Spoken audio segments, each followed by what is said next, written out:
আমাদের দেশে দেখা গেছে এই রমজান আসলে অধিকাংশ মানুষ রমজান থেকে গাফেল হয়ে যায়। সিয়াম সাধনায় আমরা নিজেকে নিবেদিত প্রাণ করে নিতে পারি না।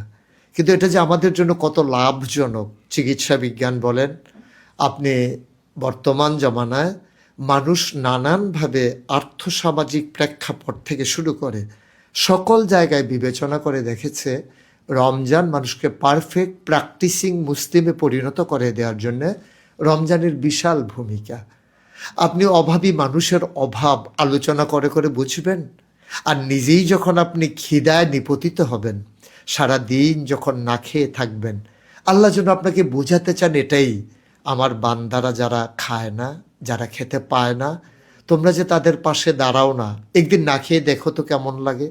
এই অনুভূতি তৈরি করে দেওয়ার জন্যেই আল্লাহ তাবারক ওয়া তাআলা আমাদের উপরে রোজা ফরজ করে দিয়েছেন। আমরা এই সিয়াম সাধনার মাধ্যমে সুবহি সাদেক থেকে শুরু করে ইফতারের মুহূর্ত পর্যন্ত আমরা যখন খিদায় কাতর হয়ে পড়ি, পিপাসায় যখন তৃষ্ণার্ত হয়ে পড়ি, তখন আমরা বুঝতে পারি খিদার জ্বালা কত জ্বালা। রমজান উপলক্ষে এই রোজা রাখতে গিয়ে যদি আমাদের এমন কষ্ট হয় যে মানুষগুলো 12 মাস দুমুঠো খাবার পেতে পারে না ঠিক সময়ে, যে মানুষগুলো তৃষ্ণায় পিপাসার্ত হয়ে পানিও পায় না সময় মতো, এ মানুষগুলোর জন্য কত যে কষ্ট, কত যে বেদনাদায়ক, আপনি তা বুঝবেন না। রমজান তা বোঝাতে এসেছে।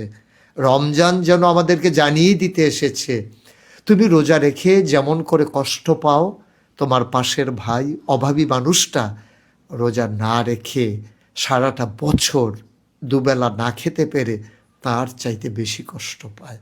সুতরাং এ রমজান যেন আমাদেরকে তাই শিখিয়ে দিচ্ছে। যেমন করে সওয়াবের বার্তা নিয়ে এসেছে, আল্লাহ রসুল সাল্লাল্লাহু আলাইহি সাল্লাম জানিয়ে দিলেন হাদিসে কুদসি, যা সাউমুলি ওয়ানা আজজি বিহি। আল্লাহ নিজেই জানিয়ে দিয়েছেন রমজান হচ্ছে শুধু আমার জন্যে, আর এর বিনিময় স্বয়ং আমি আল্লাহ হয়ে যাব। সুবহানাল্লাহ, এটা বিশাল বড় একটা নেয়ামত। স্বয়ং আল্লাহ আপনার হয়ে যাবেন। এর চাইতে একজন মুমিন জীবনের আর কি চাওয়া থাকতে পারে? এ চাওয়াকে পাওয়ায় পূর্ণতা দেওয়ার জন্যে আল্লাহ ঘোষণা দিয়েছেন। আল্লাহ রসুল সাল্লাল্লাহু আলাইহি ওয়াসাল্লাম বলেছেন, মান সামা রমাদানান ঈমানান ওয়া ইহতিসাবান গুফিরা লাহু মা তাকাদ্দামা মিন যামবি। যে ব্যক্তি ঈমান এবং ইহতিসাবের সাথে রমজানের রোজাগুলো রাখবে, আল্লাহ তার পূর্বের জীবনের সমস্ত গুনাহগুলো আল্লাহ মাফ করে দেবেন। আসুন এই রমজানকে সামনে রেখে আমরা আমাদের করণীয়কে নির্ধারণ করে নেই। আমরা নিজেরা রোজা রাখব, আমাদের অধীনস্থ যারা তাদেরকে আমরা রোজা রাখানোর জন্য প্রচেষ্টা চালাবো।